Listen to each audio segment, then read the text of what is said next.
Hey, welcome everyone to the February 8th workshop. We have 4 items on the agenda.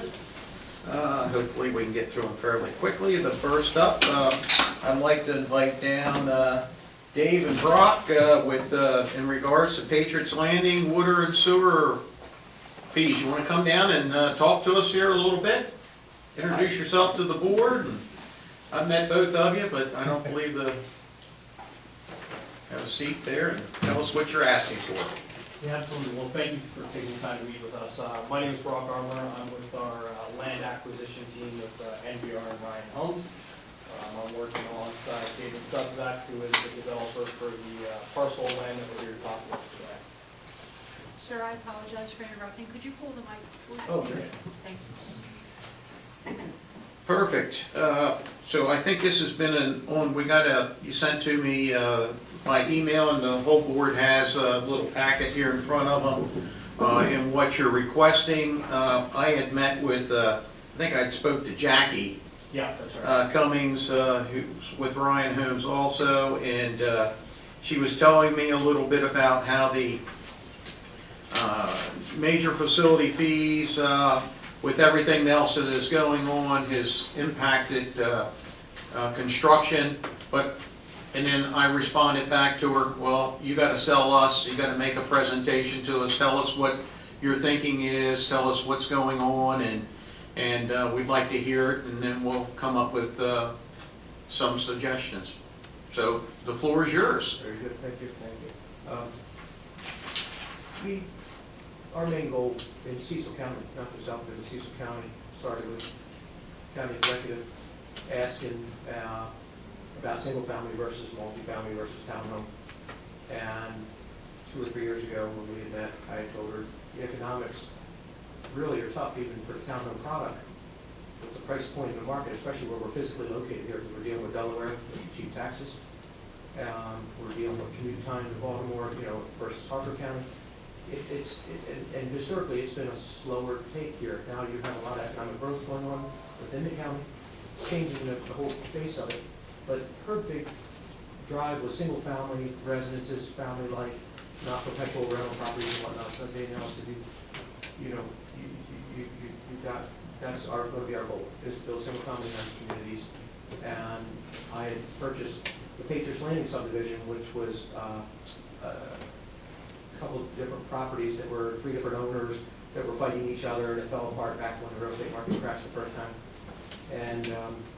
And just to be clear, the Patriots Landing property is on Muddy Lane, and it's when you go through the traffic circle and you're going to Muddy Lane, it's like the first.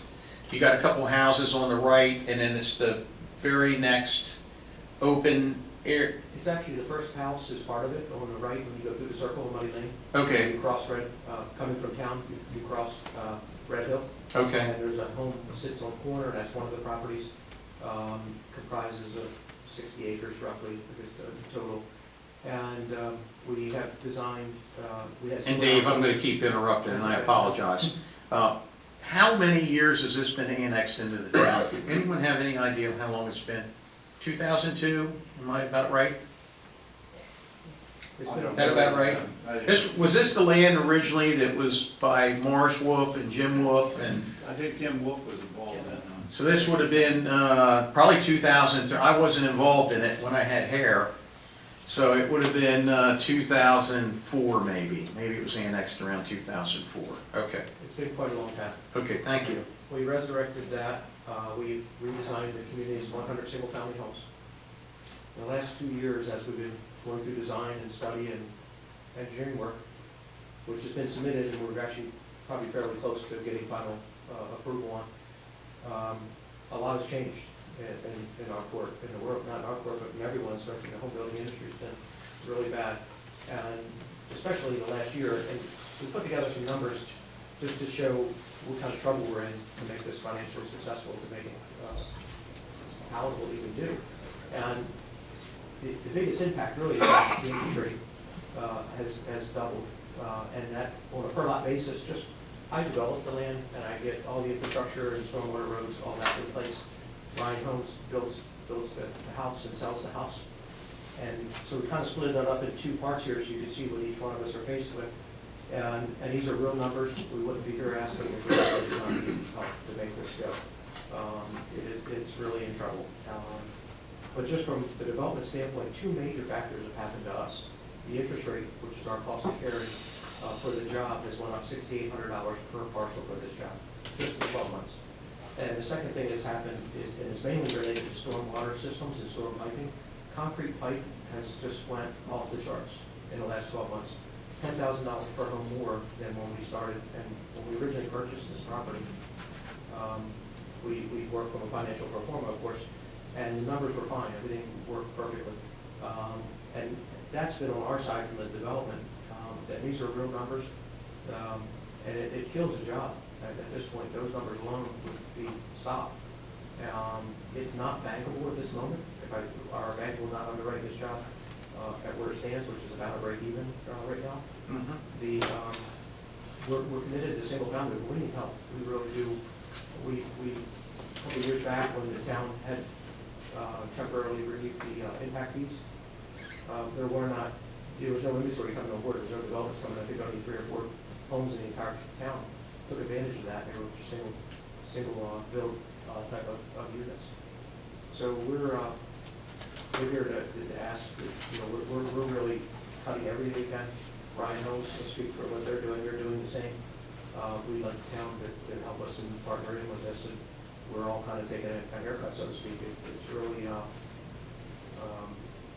we've never seen a cost increase like it has just 10%, 2021, 15%, 2022, just for our hard physical work that we do on site. And it's like everything else now, it's just out of control with costs. I'll turn it over to Rob to talk about the home side from Ryan Homes. Yeah, thank you, Dave. I always think that the logical answer when you come to a situation like this is, well, the builder can pay more for a lot. But unfortunately, there's an apex of what you can pay for a building lot to meet the market. NVR, Ryan Homes, obviously, yes, we are a big company, but at the same time, we don't make the market, we need it.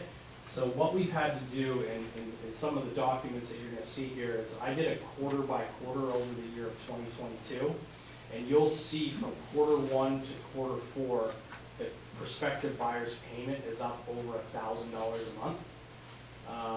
A portion of that is what we've had to do as Ryan Homes. We used to, quarter 1 of 2022, we were offering $5,000 for closing costs and rate buy downs and things like that.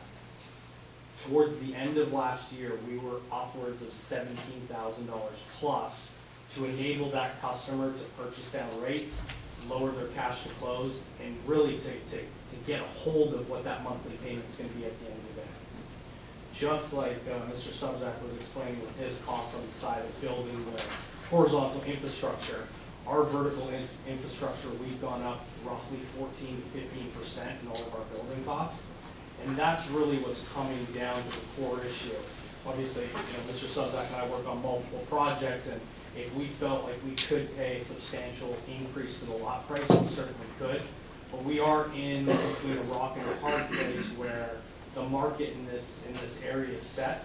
We do want to be able to bring a standard of home that a buyer is going to want to come here for to purchase, and not cross that line and go into Delaware, or essentially even go further into Cecil County towards Hartford County, Baltimore, that area, for that commuting principle of their home and their residence. So yeah, I think when you look at it big picture, we're also asking Dave for help, Dave's asking for our help, and that's why we're here today.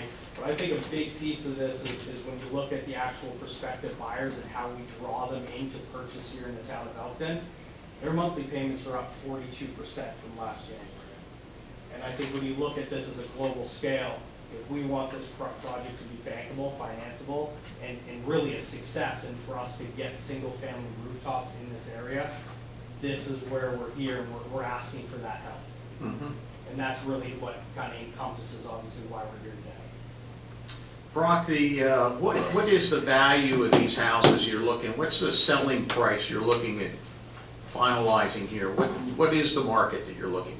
Yeah, I believe when we're going to open up for sale, we believe that we're going to Our average out sales price in that first couple months is gonna be in between that, 365 and 385 price range. And obviously, as we work through a community, we build equity into it. And again, towards the end of the community, say the last 15, 20 houses, we believe we're gonna be well over the 400s, in between that 415 and 425, 430 price range. So again, we're not looking to bring in some of, the traditional affordable housing, if you will. This is a really unique community. This is a really unique location, and we believe that there's a lot of value in the project. We just need some help to bring that to fruition. And we're looking at 100 homes at around $400,000 per home. That's right. And again, that's really to look at kind of what just across the line what Delaware's doing. That's really the offset. And to give it to some perspective, we have a community, Pine View Estates, which is about 6 miles from here, maybe 7 miles from here. Those houses with the lower taxes, they're in between that 500 and 600 range. So again, that offset for the increased taxes in the state of Maryland, that's where we believe the projection's going to be. Okay. Just to be clear on what you're asking, are you asking us, I heard you talk about what we've done in the past, putting the fees in arrear, giving them 2 or 3 years to pay for the hookup fees, or are you saying we want us to just give you the hookup fees free? I mean, I'm trying to base on what you're asking right now. What are you asking the board to really do? There's 3 options, as That's right. mentioned. We are asking for the complete relief on the sewer and the water hookup fees, so that we can split some of that financial cost to, again, ensure that the project is financeable and make sure that it's a success on both of our levels. Very good. Anyone else have any questions, comments? Rob? Now that was in it for me. Anything, Charles? I think I understand it pretty well. I think our board understands it pretty well, and we'll digest this a little bit, and we'll have a response back to you. And we'll probably have it within the next meeting or so. Are you running into any obstacles on Muddy Lane itself? We are. Can you tell me what those obstacles are? Because I see another developer in the back there, and I know that he's coming next week or the week after, and he's wanting to talk a little bit about Muddy Lane, so. And I think I'll be back for that one as well. You will, okay. Yeah, I'll be back. Help me understand what's happening collectively. I think there's 2 or 3 issues. The big picture on Muddy Lane is, of course, the train bridge crossing, emergency services, dispatch time, secondary station time, and as you go more up, as you progress up Muddy Lane, is that issue. The sewer capacity in general, I know the other development has reservation allocation right now, which we do as well. But that is it. The sewer in that direction is at capacity after that. But Muddy Lane, it just seems to be such a hot potato between the county and the town. No one wants to own Muddy Lane. You guys annex more land on Muddy Lane on the east side, the county's going to force you into that road. The road needs maintenance and repair. So it's kind of, like I said, like a hot potato kind of scenario. But the county now has just requested we put bores in the roadway all the way up to the apartments, which is about a mile or so up the road. It's one, it's very expensive, and it's just, and we've met with the county over it, and we've met with the county executive's office and business development as well over this. It's just, I've never had a development ever asked to go bore up a road a mile away. You know, if we're going to do improvements to the road, like a speed up, speed down, zone, lane in front of the development, that's typical. You would go out and because we would be stuck with those conditions if we dug in. If we're soils under a public road, we still have to repair it, even though they were there before we got there. But I don't understand the purpose of going up the road that's more cost on the job that we're here to talk about is cost. And to bore a mile with what results? Are we just giving them the data so the county understands how poor or okay that the soil conditions are under the road? Or if we dig into poor soils a mile up the road, they're going to say, well, now you got to move that road all the way up to the apartment buildings. And if that happens, we're selling this property and walking away and put it back to the single residences there because we would never be able to afford. I mean, we're dead even now, and I just no kidding. if we don't recover some money, the job's not gonna fly. And if they hit us with a road improvement for that money, and that was our question, why were you even asked to do that test? What are you gonna do with the results? And they will not respond to our last comments until we do the borings. And we're getting a full board right now. We're gonna ask maybe to put some fewer holes in the road if we go and do some, but we don't understand the reason. And that's not working together. If the county really wants single-family residences, I'll work in 7 different counties in Delaware. Listen, I'm begging for I've never seen single-family it. residence. I don't want any more multifamily. And we're all for that, but we gotta work together, we can't be unreasonable. And I've never seen it, it's extremely unreasonable. And it just puts a big burden on the job. And we'd like to know the outcome, but they won't respond until we say, yeah, we'll do the borings, and we'll give you the data. So it's a little bit of a standstill right now for us. Well, listen, I appreciate your honesty with us, and I think that that is the challenge. I think the county's wanting the town to take ownership of that road, I think with all these projects, and we haven't really done our cost analysis neither. We've never sat down with them to talk to the county, and maybe at some point we just got to get in the room together. All of our pre-con meetings, the county road people were there, nobody mentioned this type of demand. And now it's very late in the game to throw that at. So there's a little bit unfair from that respect, but we'll get through it, hopefully. That's what we're doing. Well, thank you guys so much. Appreciate the presentation. We'll get back to you shortly. Thank you. Thank you. Thanks, guys. Okay, next up on the agenda, we have the, I think we're gonna, Articles 4 and 5 of the charter was the, duties of the board, and I printed them out for you if you wanted to review them. well, we got them right here, right? And I think we're gonna move on to the presentation from Singerly Fire Company. Come on down. I think you got your annual report you want to share with the town of Elkton. Absolutely, thank you.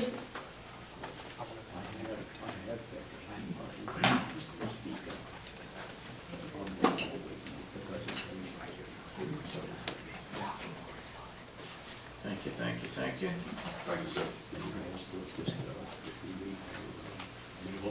So I understand Sam Goldwater made a presentation the other night. Is this what you made to the stockholders?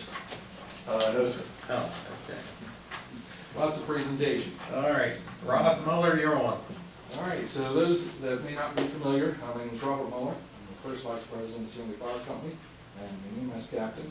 And we have Sam Goldwater here, who's chair of our Government Public Relations Committee. And then we also have in the audience our second vice president, Mr. Don Hicks. So, Never seen that guy in the back here before.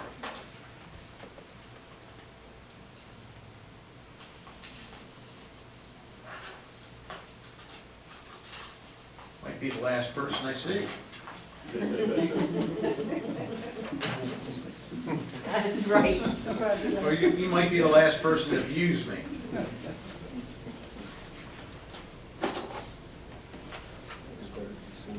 Should be right.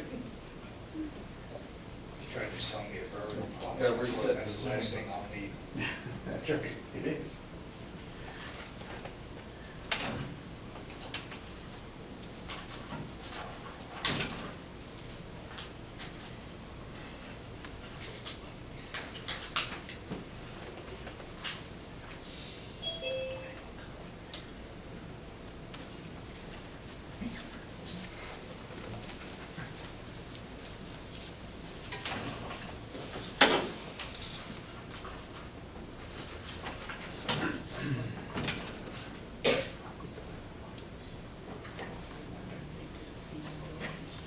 Did you guys get a chance to review the powers of the mayor and commissioners?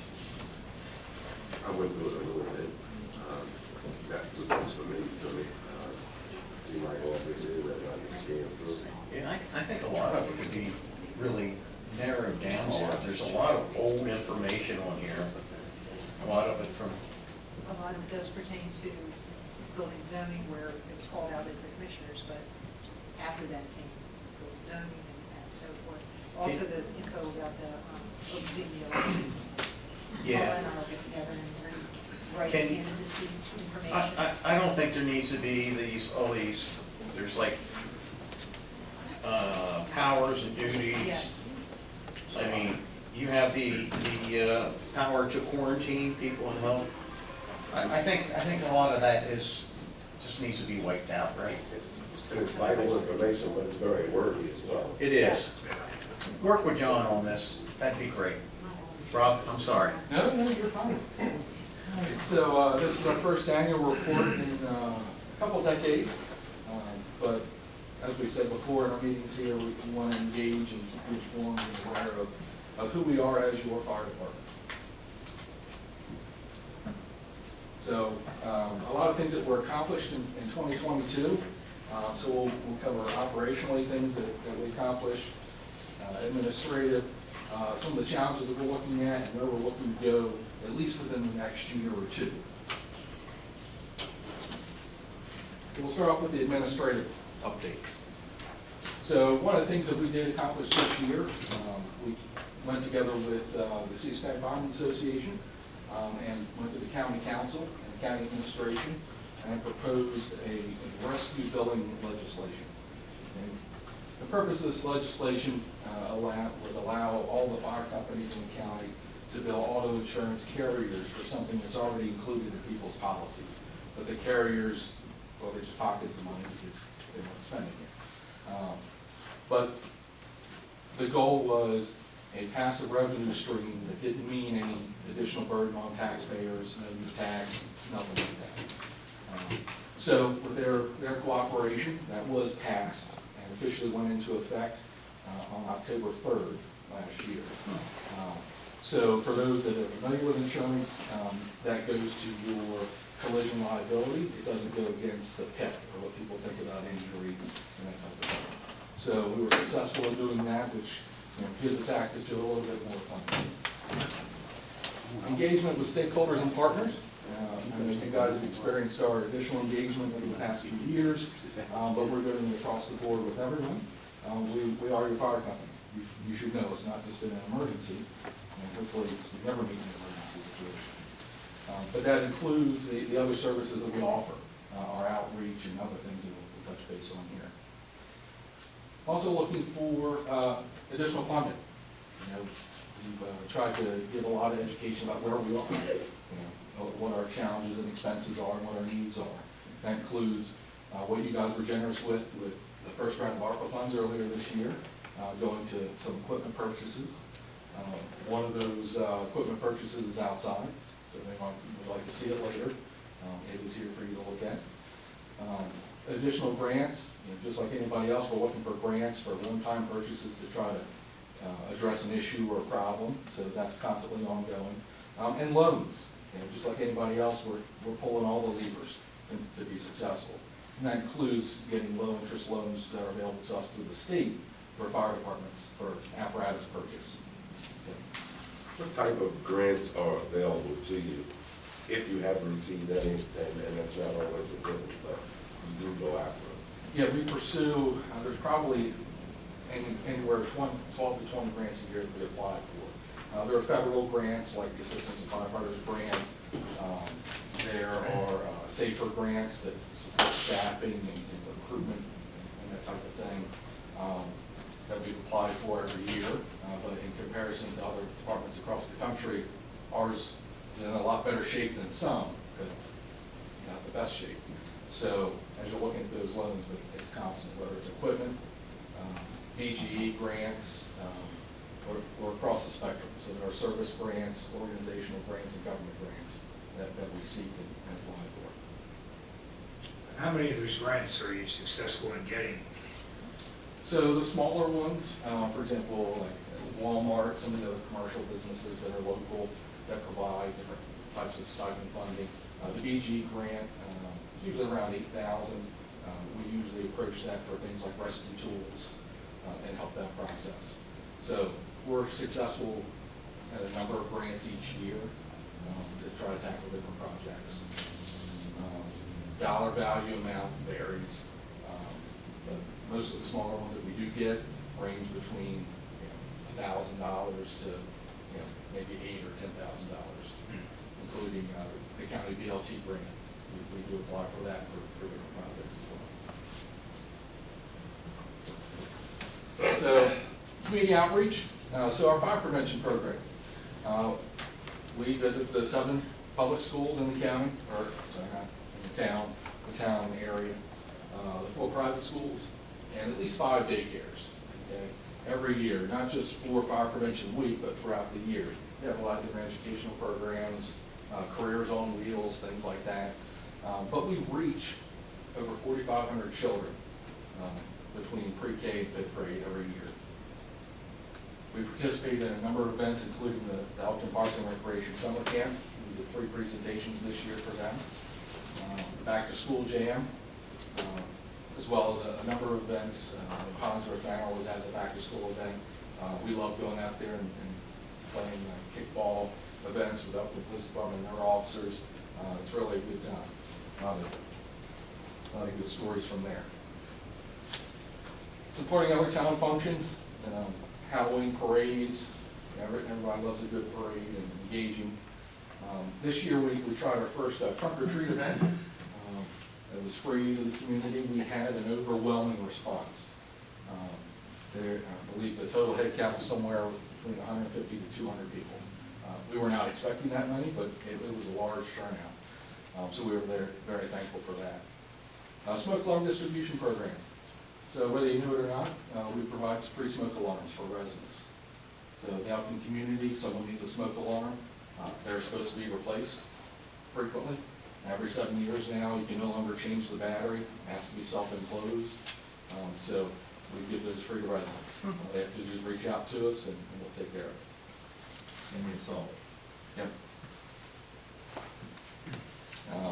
Service learning program. So maybe you didn't know, Season County Public Schools years ago, when I was in school even, started with service learning. You have to have so many hours of community service to be able to graduate. We started a program where we have those school-age children being able to come help the fire company out. One, it gives us manpower for things like bingo and other fundraising events. But it also introduces them to working with people, teamwork, establishing relationships, organizational processes. And a lot of them do end up joining the fire service or other public safety entities. And we're now, this year, officially recognized as a Presidential Service Award Program through the federal government. So we can now not only award people, recognize people, but also open up scholarship opportunities for those children when they choose to go to a trade school or college later on. Hey, Rob, inform them that our service learning, those young students fall under the same criteria as our volunteers. We're not a hangout. We have a structure, and anybody, our volunteers who we need all the time, you have a D or an F on your report card, you're out of the station by 7 o'clock in the evening, unless we have a call, and they're permitted in, but we hold the service learning students to the same criteria we do our volunteers, so they're structured, we're helping them, we're mentoring them, but we hold them to the same criteria as our volunteers. And like I say, we have a call, our volunteers will come in, but other than that, you're out till the next semester, you can show us you brought those grades up. The idea is leadership, mentorship, and helping make them better citizens.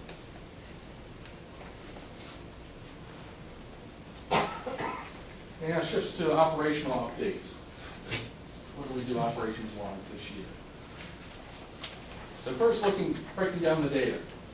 So call volumes for last year, fire and rescue calls totaled 1,554 calls for service. EMS calls totaled 5,794 calls for service, for a total of 6,611. To put that into perspective, 4,000 or 62% of those were within the town limits of Elkton itself. Now, the second set of numbers says responses. So out of those 6,611 calls for service, a lot of those required multiple units to respond to. Obviously, a fire, we sent all the fire trucks. But if you look at the EMS number, so roughly 1,000 additional times we needed more than one ambulance to go to that call. Okay? So total unit responses was close to 10,000. 10,000 units we had responding to calls last year. So looking at those calls for service, that means 98% of the time, when we look at EMS, our ambulance was there on the call. 2% of the time, we weren't able to be there. Now, most of that 2% was we had more emergencies than we had units to respond to those calls. Some of it was, we have a fleet of 4 ambulances and it was the 5th, 6th, or 7th call. Sometimes it was, it's the 2nd or 3rd call and we only had 1 ambulance in service. This year was a very bad year as far as ambulances being in service or out of service. We did get support from neighboring fire companies, Christiana and fire companies in Delaware, as well as 5 Points loaned us an ambulance for extended periods of time, especially over the summer. We were down, our fleet was down. So that helped us, but still that gap. So one of the things, the first round of ARPA money was for equipment, so we did acquire that unit that's outside. So it has everything an ambulance has on it except for a stretcher. It's got the drugs, the defibrillator, everything to treat a patient. So me, I'm in it, I'm a paramedic, I can get there, I can start treating a patient, wait for that next ambulance to come, but the care is started right when it should be, whether the ambulance was there or not. Rob, how, I wouldn't hold this to you, but you probably have a goal on how long it takes you to get out of the building and getting to the site. 6 minutes, now Donnie's, 6 minutes to hit the street. so it takes you 6 minutes. So you try to get out of that door in 6 minutes. Well, we try to get That's much- that's the requirement. That's the longest. Okay, That's the okay. longest. Ideally, but from to the farthest point of our jurisdiction, we want to be somewhere within 10 minutes. Now, it doesn't mean whether we're getting out in 6 minutes, we want to be from the time of call to someone gets there 10 minutes, that's our goal. Okay. That's the golden goal. Faster would be better, but that's the goal. We cover 89 square miles as our Well, district. it's difficult if you have to go X amount of miles, the furthest part is gonna be at the 10-minute.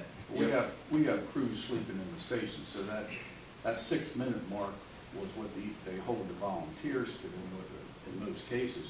They alert the next closest company if we're not on the street within 6 minutes. Not saying we're not gonna get there, but try and get out of bed at 3 o'clock in the morning, get from your house to the firehouse, you can't make it there in 15 minutes. But Can't make it. Our crews are normally on the street within 2 to 3 minutes max. Wow. Many times part of that. And the program they'll talk about later, so our staffing, our goal is having people in station, so within 2 minutes of a call, we are out the door within 2 minutes. And that doesn't matter if it's EMS or fire. Yeah, because both, whether it's muscle dying from a heart attack, seconds and minutes matter, or someone's trapped in a burning building, those seconds and minutes matter both. So 2 minutes is our goal from the time the 911 center says, hey, you have a call, to us being physically out the building. And that relates to the last presentation and the one you're gonna have if it's the next meeting, when we talk about Murray Lane. We can't respond from Station 13 on Newark Avenue through the tunnel to go to Muddy Lane for emergency calls, so we have to come, if it is going from that station, they have to go all the way through town and come back around, or they have to come from the station on Route 40. The station on Route 40 is currently not staffed. And so part of this whole conversation that we've been having for funding is to staff that station, which would include the calls that would be on Muddy Lane, would include the Southfield project. Those are in that territory of the station that's not manned. So you're pretty much guaranteed to be 6 minutes plus. People go to that station and have to come from home, because there's no facility in the station for people to stay the night. So in order to staff that station, you'd have to modify the building. You say the station's not staffed, how well is it stocked? That 24/7. station has a fire engine in it, and a tanker in it, and a fire police vehicle, and a broke down ambulance. Rob, you talking about all of our stations, or? No, the one on 40. The equipment's there. The personnel have to come from home to staff it. There's no, whereas on Newark Avenue, we have staff personnel 24 hours a day there. So currently, Elkton Newark Road is the best place to have staff? Or would you say, It's the only place that we have the facilities that have staff. So, in town, we only have one other station on Route 40. There's not even an oven there. A shift is 24 hours. So you're eating there, there's no facility for that, there's no sleeping facility there. So we would have to hire people to go there, and we have to modify the building to support. is there room there for expansion? Yes. The building was actually designed to be expanded on when we built it. So additional operational updates, so projects and tasks that we've done throughout this year. We did purchase and place in service again, that paramedic response vehicle. We did purchase an all-terrain vehicle and trailer, especially with a lot of the rural areas, the wooded areas, fields. We needed an ATV for a long time. So we were able to get one from another fire company. They actually got a new one on grant and said, hey, we don't need our old one anymore. So we got it used. But again, it allows us to have that resource. And so we can deploy it, not just for special events, parades or anything you have in town, but emergency response as well. We did sign a contract for 2 replacement ambulances. I talked about ambulances have mechanical problems. One, it's units. I mean, we run, we came up with 1,600 calls per ambulance compared to a lot of the other companies in the county that are running less calls per unit. 600 calls, that's a lot of wear and tear on an ambulance. So trying to keep them in service, but also all the other logistical problems that we're all experiencing from COVID and inflation and everything else, trying to get parts, find them, shipping delays, so that's caused some problems. So 2 new ambulances gets our fleet back up and going, and then we also have some special plans for this coming year to re-chassis one of those ambulances and move our fleet from 4 ambulances to 5. So we have a quote-unquote reserve unit to ensure we maintain an active fleet of 4 ambulances to respond on calls, and that's important. We placed in service a bariatric transport equipment. So we do encounter a lot of patients that put our normal day-to-day stretchers, it does tax the resource and it's not safe to transport them on. So we acquired this equipment so we can rapidly deploy it in town. The ambulances have been retrofitted, but it allows us to safely load and transport patients that exceed 500 pounds. So what is the terminology for bariatric? So bariatric is anyone, it's a term for people that are overweight. Overweight. Yep. We are encountering those patients more and more, and so the bariatric equipment allows us to safely transport them. So the stretchers are wider, they're heavier built, and then we also have a ramp that goes into the ambulance, so we can wheel them in rather than pick them up. We're actually preparing a awareness article about the bariatric equipment that will be circulated on our Facebook page in the very near future.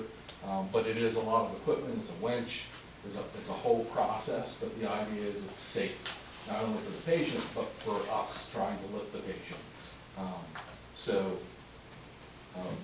We've used that at least six times so far, since we placed it in service officially in November. And we established a committee to look at replacing our ladder truck. Currently, we got it 91, so it's a few years old. Now some obstacles there. Now lead time is 2 years. Even if we ordered it today, it won't be here for at least 2 years because of supply chain issues and everything else. As well as the cost percentage has gone up about 18%. So we used to be able to get a ladder truck for $1.4 million. Now it's easily $2 million in just a year's time. So every time we postpone that, the price goes up. All right, so challenges. So recruitment retention. You've heard us talk about this before, but again, multiple fires that we're working on here to try to address. We have implemented a live-in program. So you've heard us talk about our duty crew program, where we have volunteers that come and schedule time to sit in the station. You've heard about our career program, where we have career employees that staff us 24/7 at the main station. Well, this is another program to augment that. It's where we can pull in people who want to basically volunteer at our station for a finite period of time. Typically, living programs are run on about a year-to-year basis, but usually it's someone who's just finished high school to 22, 23 years of age. That says, hey, not sure what I want to do, but I'm having fun doing this, and I want to do this and engage. So they get a bed, they have food, they have scheduled downtime, but they have responsibilities.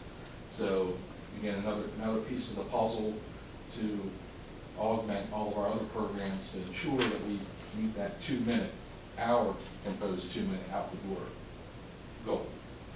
They are not paid by us. It's just strictly a volunteer live-in basis. We provide a room. They're under the same auspices. There's no alcohol out in the station, no nothing. We just provide them a room. They'll have a full-time job or be in school full-time. If they're unemployed, they're not staying in the station. So they either have to be in school full-time or have a full-time job. Okay, and this is where this is gonna be their residence, temporary.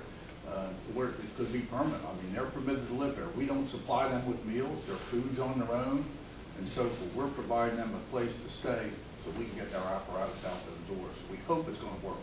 It's the equivalent of a college dorm room. Yeah. Programs like this work really well in College Park, Ocean City, Maryland, right across the street, Newark, Delaware. And their program has been highly successful. So we're looking to add that to our career programs to, again, everything that we can do to try to enhance our response. Incentives for active volunteerism.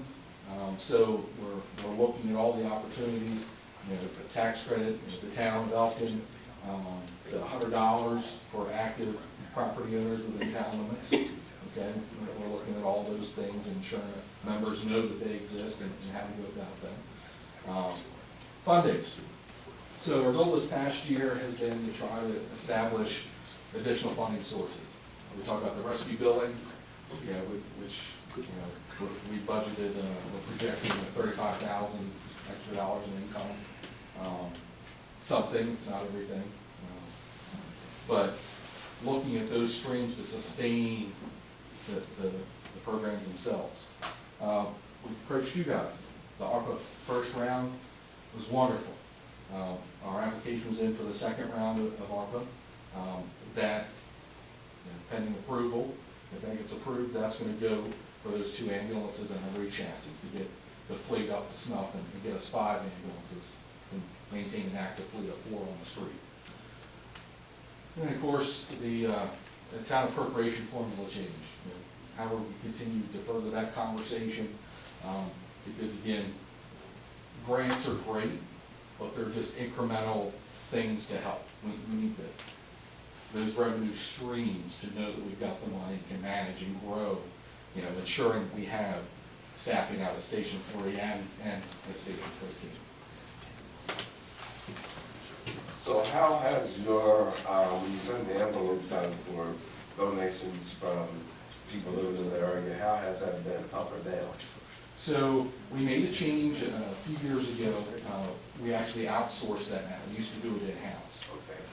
When we outsourced, we saw about a 20% increase in donations. And of course, with COVID, the first year, we also saw an increase. But it remains kind of steady. The people that give, and the ones that don't, haven't. Rob, why do you think you saw an increase when you outsourced? So one thing was efficiency. So we pull the information directly from, Cecil County government gives us who are property owners in our district. And then the company manages that, sends it out, and then we look at the data.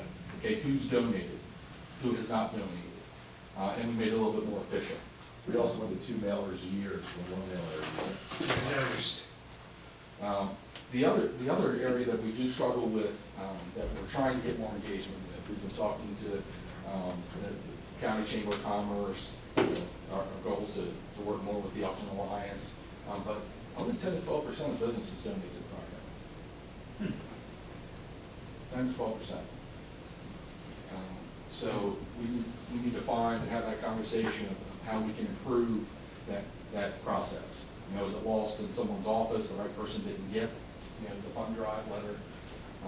But that's where we're looking to try to have those conversations and fix that piece. And we respond to every neighborhood and every need when we're asked to. Unlike the Midwest, still has a lot of these areas in the Midwest. You don't volunteer to your fire department, there's a sign on your house. And you can call for emergency assistance. You don't donate, they don't go. It's a subscription service. Yeah. Interesting, isn't it? I get. That's why I said we respond every place, and anytime somebody down 911, we're there. Yeah. And I'm not only volunteer, but I've been as well. So as we look at our needs and then the coming year, we really need to further that discussion about, you know, the innovation. I know you guys realize that, and we appreciate all the engagement you've given us, but see where we can go to work to get that across the finish line. Stations, so we talked about it. You guys asked about the station on Route 40. So we know Southfields is going in. So our next internal thought process about expansion is, you know, we mentioned before, we're having to recruit people, not just volunteers, but also employees. Everyone is in our industry right now. It's a vacuum. So as we get closer to full staffing, what we consider full staffing, then our next directive is we will have an assigned ambulance station in the daytime at Station 3. We already said we don't have overnight facilities there, so that's a challenge, but one that we're looking at. Several of us, including Mr. Hicks, are on our long-term planning committee, and our next goal this year is a 30-year plan that expands out all of the processes, so we can start saying, okay, what do we need to expand Station 3 to? It's graded and ready for an addition. We were very smart back at that time and built it that way. But what does that addition look like? Is it 10 individual bunk rooms? You know, is it 5 bunk rooms? What does it look like? And start working on those plans, determining costs, and then work on how we're going to pay for it. Because right now, and I know Sam's done this in his previous presentation, you guys, we're flat. Income, expenses, we're starting to get into where we can't cover, and we're going to start to be negative in expenses. We've done great money management over the years and trying to work grants and things, and the support you've given this past year has been tremendous in helping push that back, but we can only push it back so far. But those are our plans. Our next plan is having that out there. And our goal is within this year, we'll be able to do that once we get to full staffing. There'll be a crew assigned out there. Community support engagement, looking at targeted donation opportunities as we work on these different projects, renovation projects, things like that. We'll see that go out. And events and hall runs. You know, we get a lot of public out. We do get some businesses that come. A lot of community events, and the chamber has an event there. We're looking at the Chef Challenge event being held there again. And we just confirmed the Cumberland Valley Volunteer Firemen Association. It covers 8 states, from New York, Ohio, North Carolina. They're going to hold their convention the first week of August at our company. So their ceremonies, their conference, so that'll bring roughly 100, 150 people in for their conference. That'll be here, checking out the craft beers downtown and walking through the shops and things like that when they're not in training.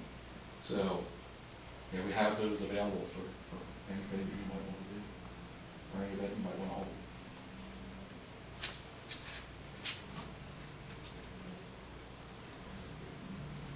So Monday this week, we had our annual stockholders meeting. We did have our annual elections. So here are our key people for you, if you should need them. Michelle Ewing was elected the chief of the department. Christopher Bradley was elected president. And our assistant chief for EMS is Roger Bowman. And then, of course, I'm here as well as the first vice president for anything that you need. So, what questions do you have? Well, you know, my question that came across while we were discussing, and it's kind of a pointed question, and you may or may not have an answer for me. I will have an answer, might not be the right one. Sprinkler systems in the houses. Do you feel are they helping? As a matter of fact, I shared a story from the State Fire Marshal's office. Okay. About 2 weeks ago. We had a fire in our district, but it was contained almost immediately. First time we arrived, the smoke investigation, they cleared the smoke, the sprinkler knocked it down. And we have repeated stories of that locally, right here.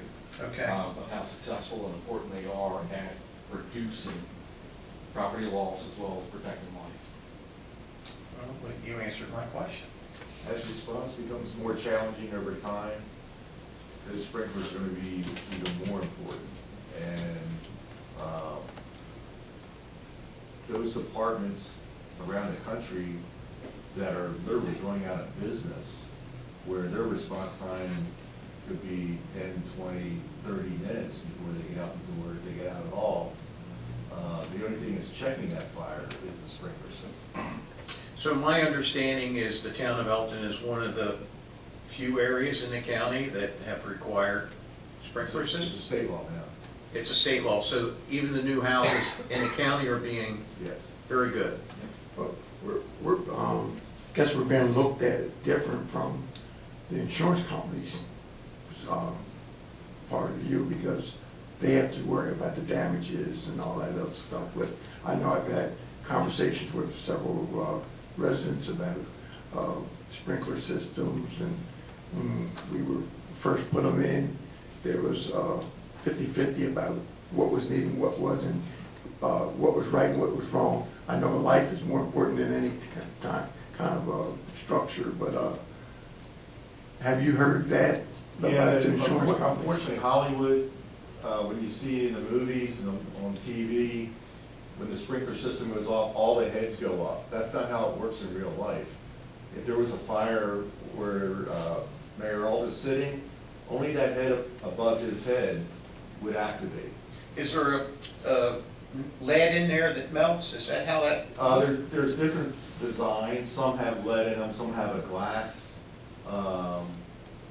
stopper. There's different mechanisms, but they all are temperature sensitive. And so when the temperature right there reaches whatever it's designed at, in a lot of cases 135, 145 degrees, that head will activate and water will only come down there. Now, if the fire is bigger, it may activate 2 or may activate 3, but it won't activate the ones over here. Which is good, right? Yes, and there's no such thing as more water damage than fire damage. It just can't happen. If unchecked, the fire will burn it to the ground. So one of the questions was asked if since it's a state law now, it's, does it impact the cost of the insurer's premium because they have a sprinkler in their house? You know, my insurance company's gonna charge me more because it's gonna cost them more money for damage. That's the other way around. That's the other way around. But your insurance should go down. Just like safety devices. I'm asking that because, Safety yeah, devices. of what chief. It's another safety. Just asking that because this is the questions that. Mayor and Commissioners, we had in there about the ladder truck. ISO rating, Insurance Services Organization rates residential homes, commercial businesses in the areas, okay?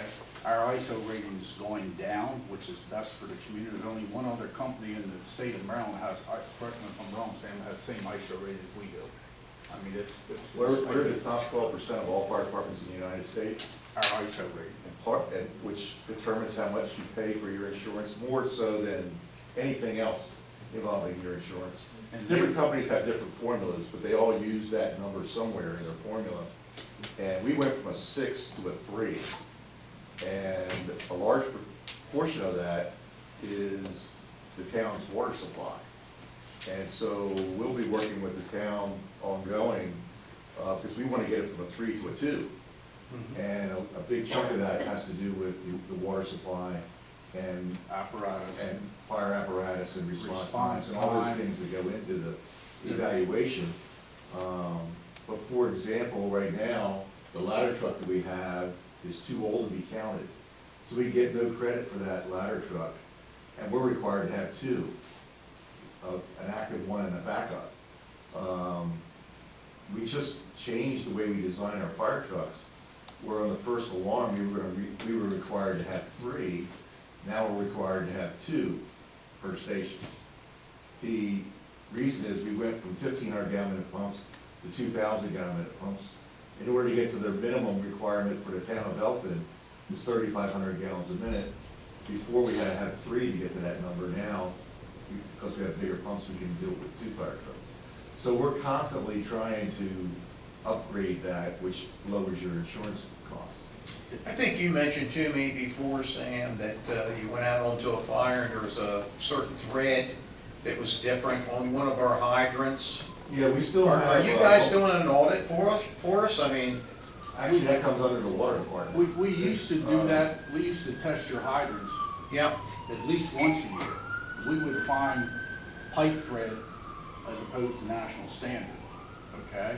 And the perfect example, I talked to Mr. George, who's there out at the fire we had out in Heritage Woods, where we weren't able to connect to the steamer connection, and they were gonna sue the town and us, and just any fire company responded because the developer put in hydrants with pipe thread, not national standard, which is what we use for all fire connections, okay? But we were able to hook to the 2.5, so we had a water meter. We were never without water, but, you know, all the neighbors, you know, could see, you know, we're hearing on the radios, we didn't have water to fight the fire well. And it was mentioned, ISO recommends we have 2 trucks, 1, and then a backup. And that probably, I don't know whether you've noticed it on your personal residential insurance as much as your corporations will. That's a big savings if our ISO rating continues to drop. It's best for, I mean, that's, and I don't know whether these gentlemen here check into that ISO ratings. Like, we cover all the way to the Pennsylvania, Rob said 89 square miles, Louisville. I had a call from an insurance person. We know that you respond into Louisville, only if we're invited. Louisville, Pennsylvania is Pennsylvania. Yeah, we got a fire station 3 miles down the road. We only go if we're invited. That's out of state. If Oxford wants us to respond, they'll call us, but very rarely they do, so. understand.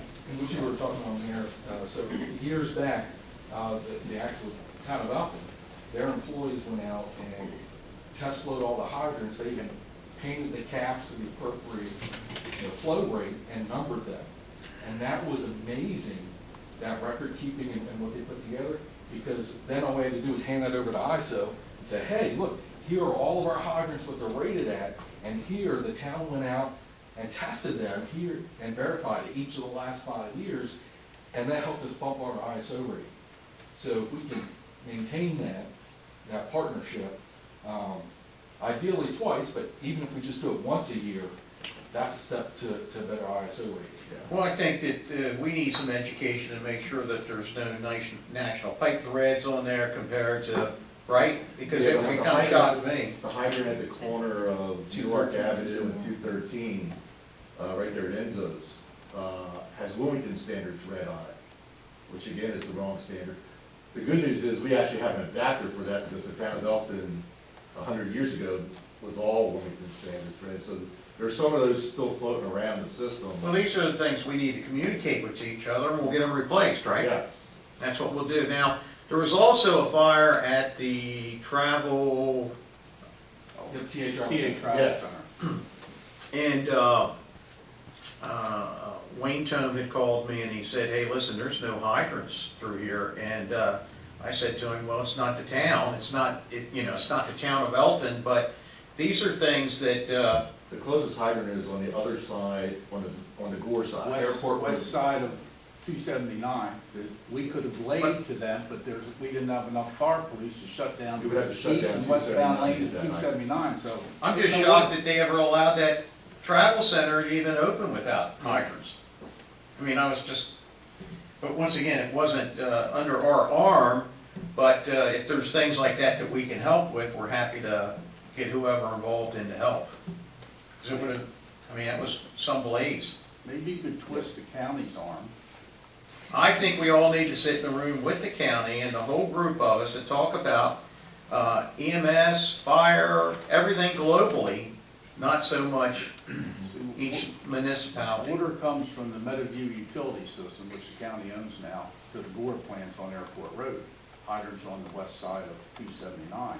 All they gotta do is run, of course, it'd be a dead end, but it wouldn't be looped, but all they need is a tunnel underneath the road for the truck stop for. Yep. That's what needs to happen. Well, thank you so much. Thank you for the presentation. Can we put in motion something so we can meet with the county? I've got a phone call into the You executive want a room, you want to spend a couple nights. 2 weeks ago. Put you out. In response. Thank you, guys. Thank you. Okay, next up, I had asked to revisit this adaptive reuse study on 110, 112 North Street. Not really to revisit. I want to get all your names and house addresses before I leave, please. I can see if they go I can help you. Hey, I know that one was up. So we have this in front of us. This was the old fire station, and then firemen are leaving. This is the old fire station at 110, 112 North Street that we're considering rehabbing here. And with the old town hall across the street, which is, what's the address, Lou? 107 North Street, under construction right now. If anyone's been through there, I went in it the other day.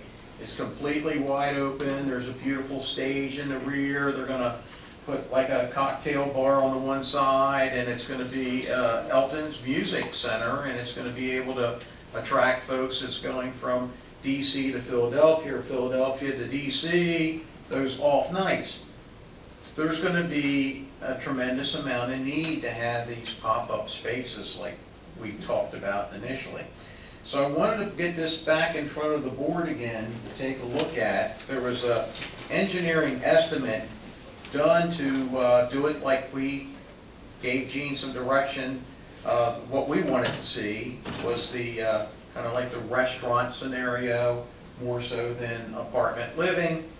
And the estimate back in 2021 was $1,963,500. Now, everything's gone up. That cost could be another 15 or 20%. We could certainly recognize what that might be. But I would say that I really believe this is something we should move forward with. Let's get it, figure out how we can get this thing rolling. What do you think? It's coming down to trying to find the money is what the issue, and we got the expert here that's going to help us. I could apply for strategic demolition money to start the demolition portion of this. Let's do it. Let's do it. Let's get that. You guys all right with that? We discussed that before, Yeah. yes. I think we're all good with that. Let's see if we can apply for that, and I'll see whatever arms I can twist in Annapolis and see if we can get this thing rolling. Then we could break it down into demolition and then construction and then maybe apply to legacy for construction. That would be wonderful. I'd love to see that action happen. Thank you, Gene. Anything else have anything for the good of the board today?